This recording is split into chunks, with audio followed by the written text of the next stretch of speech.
Fittingly, a little scene from Hamlet. I've done worse.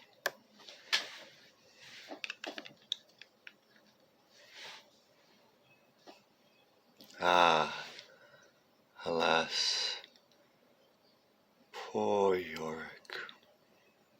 I knew him, Horatio, a fellow of infinite jest, of most excellent fancy.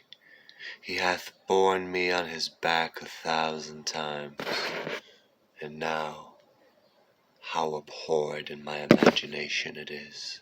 My gorge rises at it. Here hung those lips that I have kissed, I know not how oft.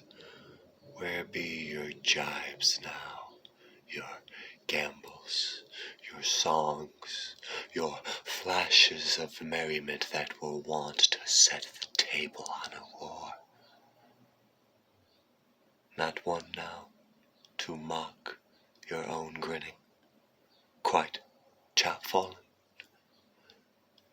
Now get you to my lady's chamber and tell her, let her paint an inch thick. To this favor she must come. Make her laugh at that. No, I don't have the time or energy right now to break down all the symbolism of Hamlet and how I obviously relate to her, clearly. Again, these are my father's teeth. I've brought them up before. 2 different sets. Hidden.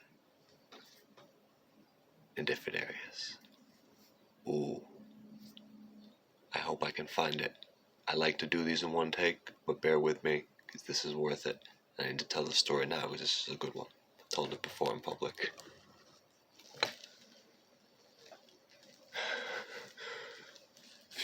He did it. That crazy son of a bitch did it. I knew it. I knew it would still be there. And it was too out of the way. She wouldn't have. Alright, this is the story of the milk jug. Alright, so this milk jug belonged to my father's mother. So, my grandmother.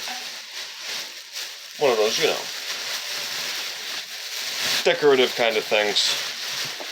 Honestly, looking at it, it seems like something you'd have in an old West bar if you use like a spittoon, really. But I took care of this and I fucking took care of anything else, I'll tell you how much. So this really is beautiful. So the milk jug.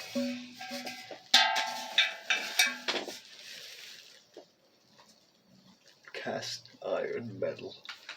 Deep, real fucking. I don't know if there'd be something on it where I could find out the date, but. Alright, so. It had been at 73 William Street, my father's childhood home, my childhood home. So. I remember growing up, even. I have early memories. Before it was painted.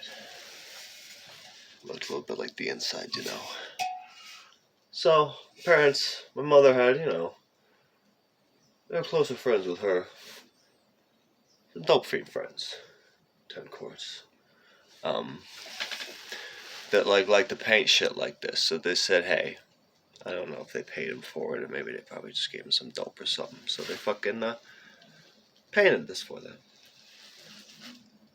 It's milk jug. It's very nice. So, clearly my father and my mother have been at odds for most of their life, Again, printing the myth. Beloved, 34 years? No. Maybe they had some good times, clearly. I'm not going to say they didn't, but beloved ain't the word for it. Like a word of roses off in between these two. Very passive-aggressive. Again, my father, God bless him, never fucking hit her. But he was a passive-aggressive dude. So they were gonna, I think, split. I think this is when they were, supposed to sober up, but she didn't want to sober up, and he kind of did. Then again, maybe he was still fucked up, because this logic is, but, maybe he was taking advantage of it, because he knew. He was always a detective when it came to that kind of shit. He taught me these fucked up skills, passive-aggressive stuff, like going through trash to find receipts. Like, he could figure out a situation. He was nobody's fool. He could act like the biggest fool in the goddamn room, you know. But he was a smart man, my dad. A good man and a smart man. So she was going like, well, my friends painted that milk jug, so when I go, I'm taking that milk jug with me, knowing it would hurt him because it was his mother's, and he didn't have many things, really, that reminded him of his mother. Trust me, I went looking through his stuff. There were barely any pictures of her. But he had this. But she, of course, you know, and this is a grand fucking metaphor. It's like a kind of a philosophical thing, like who owns it? You know. The paint can be stripped off. That would be actually a real Solomon thing to do. Well, my father knew she wouldn't let it go. So what does he do? This is when we were still living in 72 William Street, and I sort of remember this, because I think he had me in on it. He faked a break-in. It would make sense, because it happened before. They knew drug dealers who knew they kind of, they fucking faked the break-in. Lost some things that were like, like a VCR and whatnot. But he took this, and he hid it in the shed. And part of his plot was, oh, well, hey, we're so sorry, some people must have broken in. I came in, and I saw people ran away, but they must have took, And again, it seems silly, and there's some really good detail in this, actually. Look at some nice little bird in the background. How tiny it is.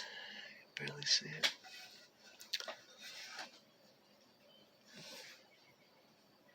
And he just stood in the shed, because he didn't want to, unearth it too soon. She bought it. Again, people on drugs. Believe what you want to believe. You tell the stories you need to tell yourself to get through your day, Things we leave behind. Things we forget. Things we cover up.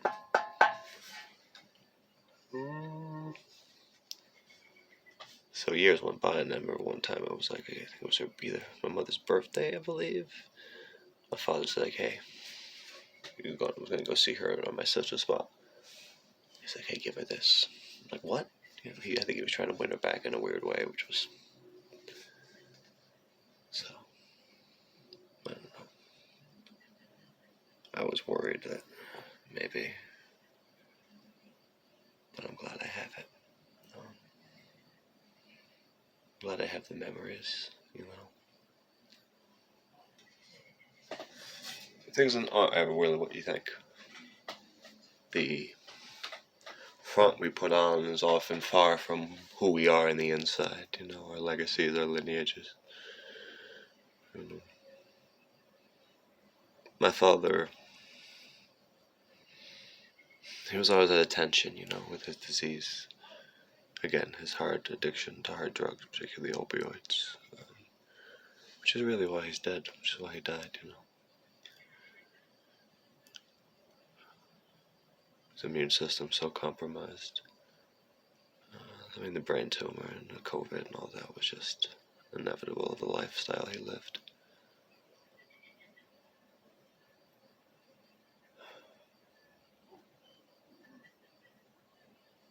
I have so many amazing memories with him. That's at least one of the gifts, It's the problem of trauma and traumatic situations is that despite you repressing lots of things, the memories that you do have are so vivid because they ripple with such emotional resonance. But I'm so grateful for that duality now. Because I can still see my father's face when he's holding me, taking me to Dinosaur Park, a train ride, the car trips we'd go on. Told him to Squamicut Beach, just swim, hit out the waves. Remember one time when I have photos that accompany it when we rented a boat. Just went fishing, just goofing around, And the photos don't do it justice, but I remember taking, and I believe he was clean. He was clean then. Maybe he was drinking a few beers, I don't know. But that for him at that point was pretty clean based on what he was doing. He was looking good though. And I remember him just riding that boat.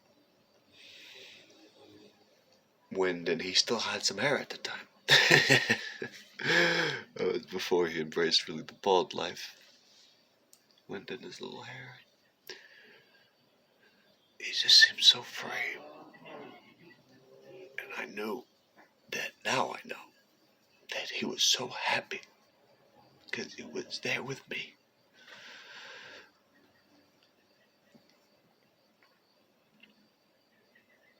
I know that there were a lot of things he did in his life that he wasn't proud of.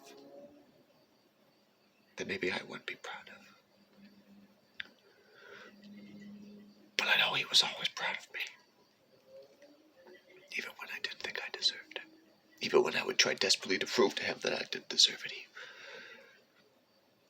was always proud of me.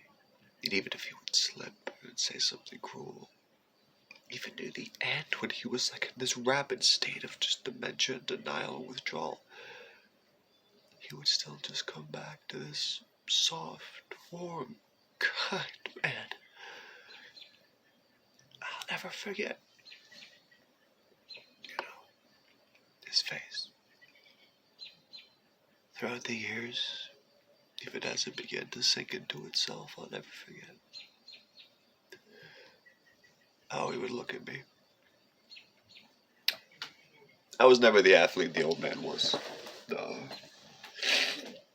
I've talked about it before. I was shown the trophies. He was great at baseball, amazing at basketball. Really, I think he could have been Larry Bird if he just fucking... Hey, maybe not. It didn't matter who. Like I said before, he became something better. He became my father. Remember my freshman year in high school, I was on the football team. And we were terrible. We went on winning. We didn't win a single game. We went 0-10. We didn't score a touchdown till 4 games in, and I remember one time he went to one of the games and he was just like, oh boy. But I joined the wrestling team. My first year I was kind of, but my second year I was actually pretty good. And he saw a couple matches where I did well. Now I'm realizing at this time he was probably falling deeper into substance abuse, very deep. Deeper than I wanted to admit at the time. And he was becoming very secluded, like to see people. But he made sure to come out for an end of the year ceremony where they were giving out awards for, athlete, you start at high school. And thankfully I don't have all of them. I won't go through all of them. Some of them are pretty homoerotic, but I won a ton of awards. I went for most improved. I was all conference within the league. I was all academic. And my father, he slunk out, and I think he had lost his teeth or something. I remember because he didn't have his dentures in, so he was kind of afraid of people seeing him. But I remember he was so happy and he was so beaming that it didn't matter. I could just remember seeing him smile. And I was crying. Just in the back of the auditorium, so proud of me. And I could sense the shame he felt in himself. It always hurt me.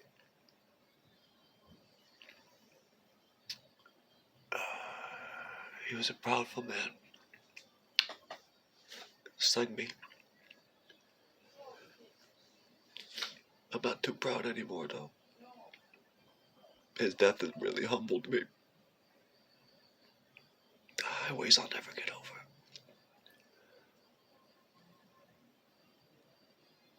Dad did a lot of fucked up shit. He's gonna carry that weight, But he did a lot of great things. And there's no words that I can say, but don't worry, I still have more to say, don't worry. But there aren't words that I can say to do justice to the beauty and the purity of those memories. Those photos that I do have don't do justice to just moments like seeing him there on that lake. Not a care in the world. And knowing that he finally found a way back to that peace. He deserved better, but at least he went out quietly, without any pain. Let me continue.